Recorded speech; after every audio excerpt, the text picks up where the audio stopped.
Welcome once again to my all dear students to our nuclear physics subjects. Today we will discuss about the nuclear magnetic dipole moment.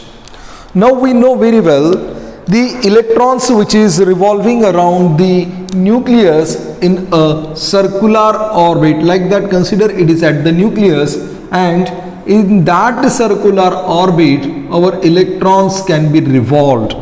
Electrons are revolved. Due to the revolving of that electrons, this is the electrons, the electric current will be produced, and we know the opposite directions the current will be produced here. The current will be produced here. Due to that, suppose consider it is on the nucleus, which is at the circle having the radius r. This is our electrons, and due to that the electric current will be produces. And know very well, whenever such kinds of the electric current are there, that means they also produces the one kind of the magnetic field around it. Due to considerable of that magnetic field, we are let us to see that is nuclear magnetic dipole moments. So now we know very well, in that nucleus there are the protons as well as the neutrons will be there. So first of all we are going with the protons. Whenever these protons are at the center, that means they are in the nucleus, that means such electrons which is revolving around that the protons in orbital motions, therefore the such kinds of the electric current as well as the nuclear magnetic field will be produces there. Just a simple way. हम लोगों को इतना तो पता है कि अगर कोई इलेक्ट्रिक करंट कहाँ पे प्रोड्यूस हो रहा है तो ऑब्वियसली अराउंड दैट कि मैग्नेटिक फील्ड प्रोड्यूस होती है. ये तो सिंपल बात है. अब जो न्यूक्लियॉन्स है, हम लोगों को ये तो पता है कि हर एक न्यूक्लियॉन्स जो होता है वो क्या पोजेस करता है, इंट्रिंसिक मैग्नेटिक मूवमेंट. हमने प्रीवियस वीडियो में देखा था कि जो न्यूक्लियॉन्स होते हैं वो न्यूक्लियॉन्स क्या पोजेस करते हैं, इंट्रिंसिक मैग्नेटिक मूवमेंट प्रोड्यूस करते हैं. और वो जो मैग्नेटिक मूवमेंट प्रोड्यूस करते हैं, पोजेस करते हैं, वो कैसी होती है, वो पैरेलल होती है हमारे स्पिन को लेकर. किसको पैरेलल होती है, हमारे स्पिन. जो भी स्पिन होगा उसका, जो भी एक्सियल स्पिन होगा उसको कैसे होगी, वो पैरेलल होगी. और it is probably caused due to the spinning of that nucleons. वो spinning of the nucleons को क्या होगी, सिंपल भी उसके अकॉर्डिंग वो उसको पैरेलल हो सकती है. वो स्पिन हम लोगों ने देखा था, स्पिन एक तो एंटी क्लॉकवाइज होता है या तो क्लॉकवाइज होता है. अकॉर्डिंग टू दैट हम लोग स्पिन इज इक्वल टू 1/2 लेते हैं और अदरवाइज -1/2 लेते हैं.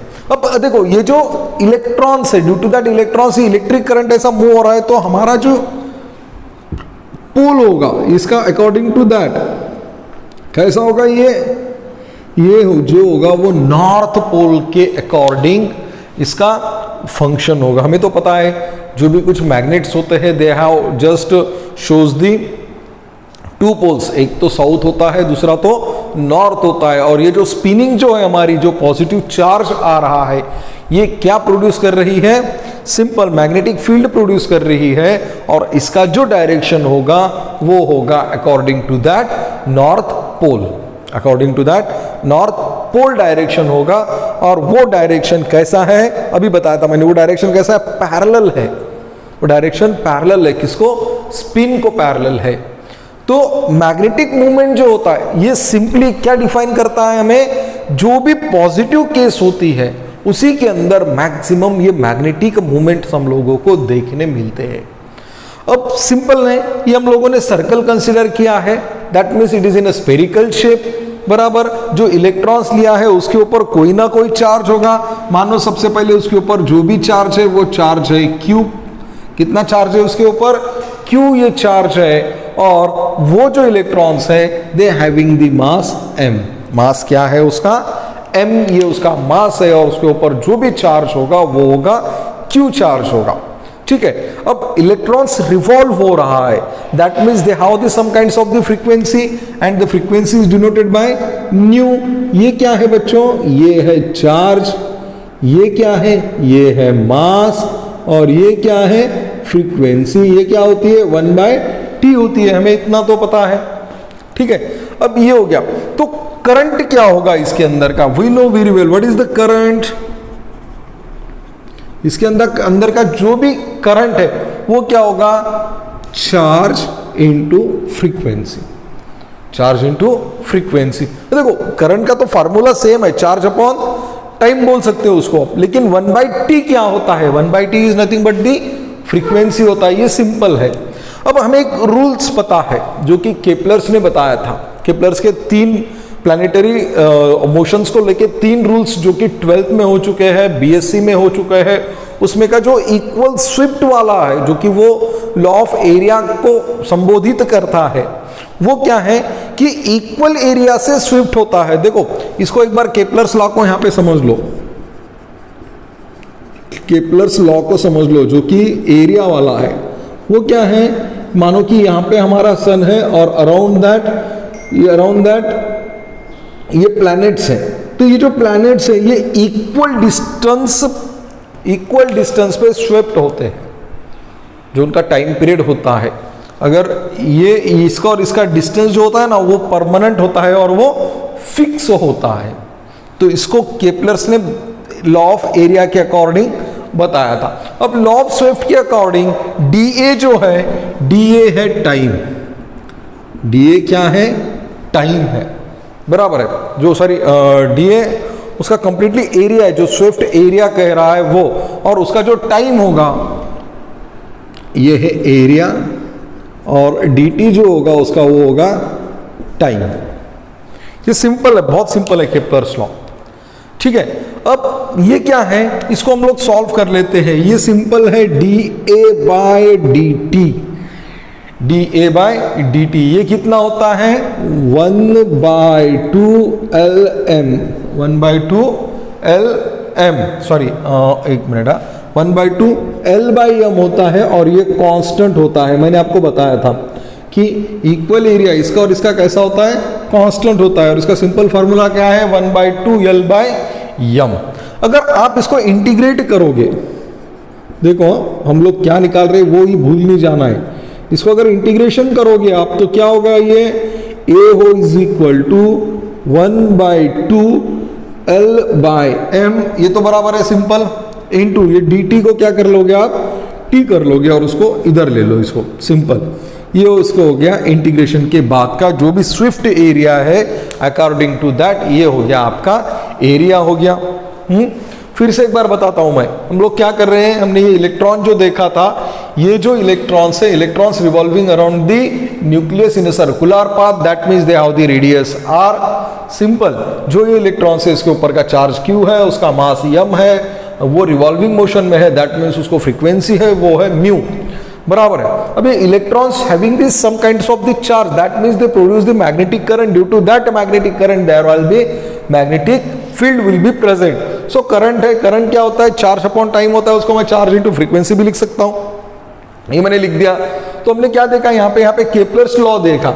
इलेक्ट्रॉन्स एक नहीं होते, number of electrons are there, number of तो बहुत नहीं होते हैं।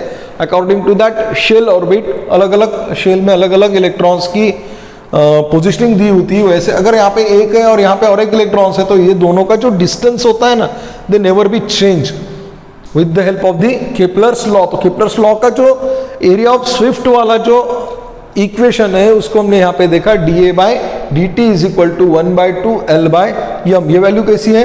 Constant value. इसको अगर मैं इंटीग्रेट करता हूं तो वो आएगा a is equal to 1/2 L/m into t।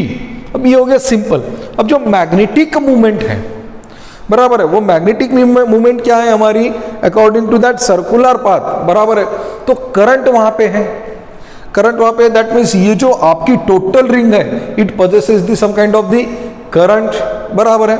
तो ये जो करंट है, तो करंट का जो एरिया ऑफ मैग्नीट्यूड है वो ये है। करंट का जो एरिया ऑफ मैग्नीट्यूड जो कहते हैं हम इसको, एरिया ऑफ मैग्नीट्यूड जो कहते हैं वो है A, बराबर है। अब क्या करेंगे, अगर ये area of magnitude of a है तो according to that orbital magnetic dipole moment हम लोग यहां पे निकाल सकते हैं, बराबर है। According to that area of magnetic moment हम लोग यहां पे निकाल सकते हैं। तो जो मोमेंट होता है, एक जस्ट मिनट में डस्टर लेता हूं,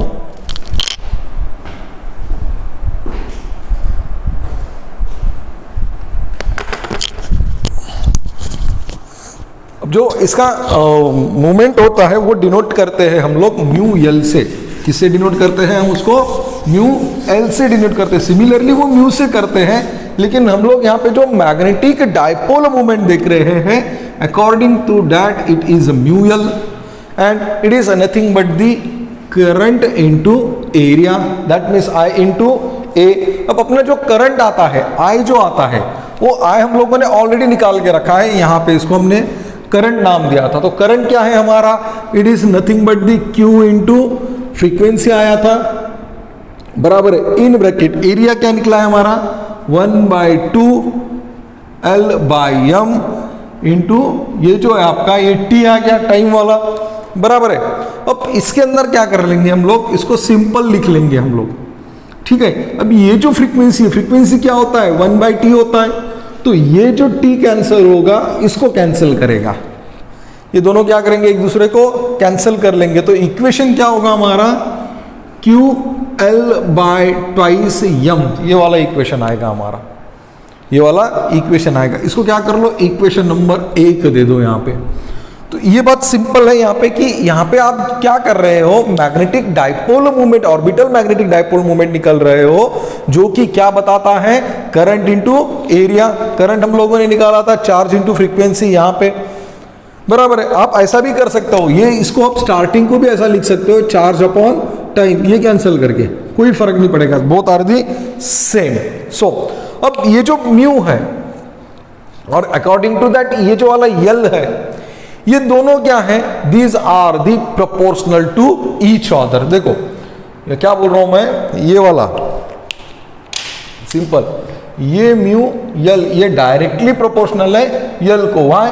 because charge on the electrons are constant, twice is constant, mass of the electrons are also the constant. और ये जो रिलेशन है, ये रिलेशन आपको क्वांटम मैकेनिक्स के लिए भी वैलिड है, क्वांटम मैकेनिक्स में भी आप इसका यूज कर सकते हो।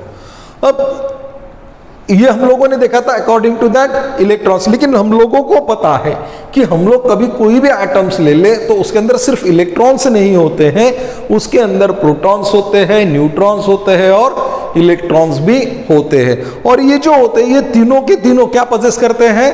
आपका स्पिन पजेस करते हैं। क्या पजेस करते हैं? स्पिन। तो according to that we are going to addition to it orbital angular momentum. अब जब इसको हमने ऑर्बिटल एंगुलर मोमेंटम के साथ ऐड किया और उसको हम लोगों ने जब एक्सपेरिमेंटली स्टडी की, तो हमें पता चला कि ये जो है एक प्रकार का मैग्नेटिक मूवमेंट का सोर्स हो सकता है। क्या हो सकता है? मैग्नेटिक मूवमेंट का ये एक सोर्स हो सकता है। तो यहां तक तो कुछ दिक्कत नहीं है हम लोगों को, ठीक है। अब जो मैग्नेटिक मूवमेंट का सोर्स है, तो अकॉर्डिंग टू हम क्या करेंगे, अब कुछ डिफरेंट चीजें इसको अप्लाई कर सकते हैं हम लोग, ठीक है। तो सबसे पहले क्या करेंगे हम लोग, यूजिंग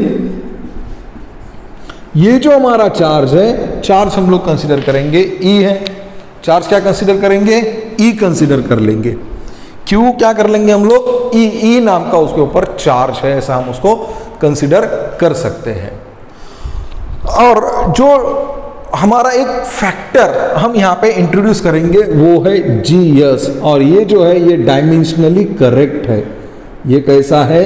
डायमेंशनली करेक्ट है। अब होमोजीनियस प्रॉपर्टी वगैरह इसको देखने की अभी यहाँ पे जरूरत नहीं है। अब ये डायमेंशनली करेक्ट है, या इसको हम लोग क्या बोलेंगे? ये डायमेंशनल लेस है। डायमेंशनली करेक्ट बोलने से इसको क्या बोलेंगे हम लोग? डायमेंशन लेस बोल देंगे इसको हम लोग। अब डायमेंशनलेस करेक्शन इक्वेशन है। अब क्या करेंगे? अकॉर्डिंग टू दैट ये जो हम लोगों ने वैल्यू ली है, वो वैल्यू हम लोग क्या करेंगे? इसके अंदर लिखेंगे, बराबर है। अब हम लोग क्या करेंगे? इसके अंदर हमने ऑर्बिटल मैग्नेटिक मूवमेंट देखे थे, हम लोग क्या करेंगे? स्पिन मैग्नेटिक मूवमेंट देखेंगे अकॉर्डिंग टू दैट। यस, अब यहाँ पे हम लोगों ने म्यू एल लिया था, तो हम लोग यहाँ पे क्या ले सकते हैं? म्यू एस ले सकते हैं। क्या ले सकते हैं हम लोग? म्यू एस ले सकते हैं। अब देखो ये फैक्टर हमने ऐड किया, ये कैसा है? डायमेंशनल लेस करेक्शन है, तो ये जीएस हो गया, ये हो गया आपका क्यू के अलावा हम लोग क्या लिखेंगे अब यहाँ पे? ई लिखेंगे ट्वाइस एम, और ये हो गया आपका एल एस हो गया। ठीक है, अब यहां तक तो हमें कोई दिक्कत नहीं है, यहां तक तो कोई दिक्कत नहीं है। अब सिमिलरली क्या करेंगे हम लोग? ये यहां पे ले लिया, तो सिमिलरली ये जीएस जो फैक्टर है वो इसके लिए इंट्रोड्यूस करते हैं, बराबर है। उसके लिए अगर हम लोग ऑर्बिटल एंगुलर मोमेंट के लिए अगर इंट्रोड्यूस करते हैं तो वो होगा mu L is equal to G L E upon twice M into, अब यहां पे क्या होगा? यल स्लैश यल होगा, बराबर है। अब ये सिंपल हो गया यहां पे, ओके। अब यहां पे हर एक बुक्स में भी क्या दिया गया है? ये एल एस के अलावा कहीं पे यहां पे एस दिया है और यहां पे डायरेक्ट एल दिया है, नथिंग टू चेंज। यस को आप जो भी डिनोट करना चाहते हो कर सकते हो, यल को जो भी डिनोट करना चाहते हो वो कर सकते हैं। अब यहां तक तो हमें कोई दिक्कत नहीं है। अब क्या करेंगे? ये तो हमें एक स्पिन वाला मिल गया, ऑर्बिटल वाला मिल गया। अब हम लोग क्या करेंगे? टोटल एंगुलर मोमेंटम निकालेंगे। क्या निकालेंगे? Total angular momentum. Total angular momentum कैसा निकालते हैं हम? Mu is equal to mu L plus mu S, mu L plus mu S. कहीं बुक्स में आपको ये ऐसा भी मिलेगा, mu S plus mu L, nothing to change, कोई दिक्कत नहीं है उसको। ठीक है, अब इसके अंदर क्या करेंगे? वो वैल्यूज पुट कर लेंगे। इसके अंदर कॉमन क्या है? कॉमन है E divided by twice M, ये साइड में ले लो। देखो E divided by twice m, E divided by twice m हम लोगों ने साइड्स में लिया। अब क्या बचा हमारे पास? G S into S plus G L into L, ये वाला फैक्टर बचा है, बराबर है। अब जो न्यूक्लियस है उसका जो मास नंबर होता है, देखो न्यूक्लियस जो होता है, न्यूक्लियस ऑफ मास नंबर, वो क्या होता है? ए होता है, बराबर है। तो उसका मैग्नेटिक डाइपोल मोमेंट जो होता है उसको कहा जाता है, मैग्नेटिक जो डाइपोल मोमेंट होता है उसको कहा जाता है न्यूक्लियर मैग्नेटिक मोमेंट। उसको क्या कहा जाता है? Nuclear magnetic moment. और उसी को डिनोट करते हैं अकॉर्डिंग टू दैट, इसके अकॉर्डिंग उसको कैसा करते हैं? Mu is equal to simple ये ई अपॉन ट्वाइस एम। अब हम लोग न्यूक्लियर का कर रहे हैं, टोटल न्यूक्लियर का कर रहे हैं, तो उसको कैसे लिखेंगे हम लोग? यहां पे लिखेंगे समेशन जी S into S plus summation जी एल इंटू एल। इसमें थोड़ा सा करेक्शन है, वो भी बता दूंगा मैं क्या है। ठीक है, अब ये हो गया। ये जो समेशन है, समेशन को क्या करते हैं? यहाँ पे लिमिट देते हैं, k is equal to 1 to S, k is equal to 1 to L. ये सिंपल है। अब कहीं पे क्या करेंगे इसको? ये जो है, बराबर है, यहाँ पे मैंने एस दे दिया, एल दे दिया अकॉर्डिंग टू दैट, लेकिन इसको क्या करते हैं? ये जो है आपका वो बताता है आपका ए, और ये जो है ये बताता है आपका जेड। ये क्या बताता है? आपका जेड। और अकॉर्डिंग टू दैट ये हो गया एस के एल के। सिंपल, इसको सिर्फ समझने की जरूरत है। ठीक है, अब ये हो गया आपका न्यूक्लियर मैग्नेटिक मूवमेंट, बराबर है। अब जब इसका टोटल एंगुलर मोमेंटम हम लोग देखेंगे according to that in nucleus, वो होता है I is equal to summation over the L K plus summation over the, like that, one of last one S K, और क्या आएंगे? इसके लिमिट्स आएंगे। ये क्या होगा? के इज इक्वल टू 1 होगा, ये भी सिमिलरली के इज इक्वल टू 1 होगा। ये यहाँ पे सॉरी, ये आपका एरिया बताएगा, ये आपका जेड बताएगा, और कई फैक्टर्स पे ये जेड के अलावा कभी कभी ये जो के शेल होता है उसकी भी वैल्यू यहाँ पे वो डिनोट करता है। तो ये हो गया सिंपल। तो अकॉर्डिंग टू दैट ये जो आई है इसके अंदर पुट करो, आई क्या कर लो? उसके अंदर पुट कर लो। तो ये इक्वेशन क्या होगा टोटल एंगुलर मोमेंटम का? वो होगा mu is equal to E upon twice M. ये तो कॉमन ही आएगा हमारा, बराबर है, and it is the G L into I, G L into I. तो आप बोलोगे सर ये जी एल आपने क्यों लिखा? ये जी एल इसलिए लिखा क्योंकि we are going to see the magnetic dipole moment in the orbital, so it is the mu is equal to E upon twice M into G L into I, और इसको according to that the H cross, इसको ऐसा लिखते हैं E H cross upon twice M into G L into I upon H cross. ये हो गया आपका न्यूक्लियर मैग्नेटिक डाइपोल मूवमेंट। और इसके अंदर का जो GL है, GL को कोई वैल्यू नहीं है। Why? Because it is the dimensionless. और ये जो G है उसको कहा जाता है गायरोमैग्नेटिक रेशो, और it is simply called as the G factor. इसको क्या कहा जाता है? G फैक्टर कहा जाता है। और ये जो है ये डायमेंशनलेस रेशो होता है, और जो म्यू की टर्म है, म्यू की टर्म आती है आपकी EH क्रॉस बाय ट्वाइस यम, और उसका जो एंगुलर मोमेंटम होता है वो किसके टर्म से होता है? I के टर्म से। हम लोग इसको क्या करते हैं? H क्रॉस से रिप्रेजेंट करते हैं। सो इसके अंदर अब जब हम लोग I मेजर करेंगे in terms of H cross, तो इसको कहा जाता है एंगुलर मोमेंटम क्वांटम नंबर। तो ये बहुत सिंपल है स्टूडेंट्स। यहाँ पे सिर्फ एक बात देखनी है, ये जो इक्वेशंस है, ये इक्वेशंस थोड़ा सा करेक्शंस थे जो हम लोगों ने किए हैं। कुछ बुक्स के अंदर आपको डिफरेंट मिलेगा, लेकिन DC टायल की बुक अगर आप रेफर करते हो तो आपको ये बहुत सिंपल तरीके से यहाँ पे एक्सप्लेनेशन मिलेगा। तो यहाँ पे अगर दिक्कत आती है तो बता देना, इसको हम लोग दोबारा से फिर से समझते हैं। So guys, thank you so much for watching this video and enjoy your day.